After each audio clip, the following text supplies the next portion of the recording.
Guys, magandang araw. This is Mama Lan ng Quezon City. So ngayon guys ay magluluto tayo ng paksiw. So ayan, ipapakita ko sa inyo kung paano ako magluto ng masarap na paksiw. At syempre, after natin paksiwin ay gagataan naman natin siya ngayon guys. So ayan, tara. Arrange lang natin yung ating isda dito sa ating kawali. So ayan, dahil nga favorito namin ang ulo, ayan. Meron na naman tayong ulo guys. Arrange natin siya ng ganyan.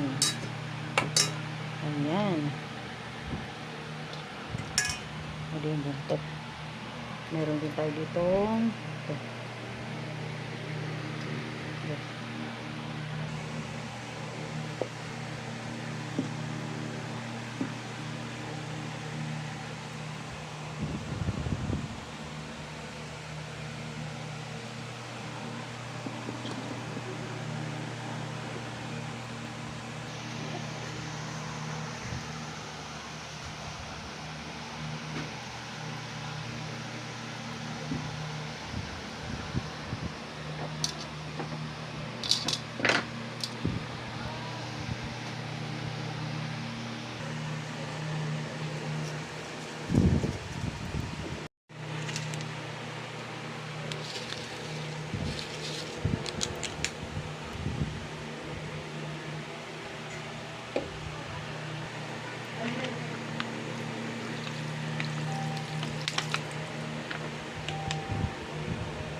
Magandang araw. So ganitong kasimple naman ang ating luto sa hipon.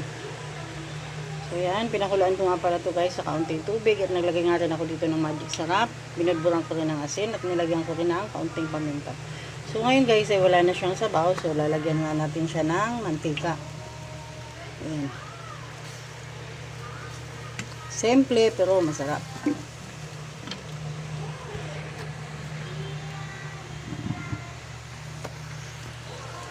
Lalagyan naman natin siya ngayon ng sandamakmak na bawang.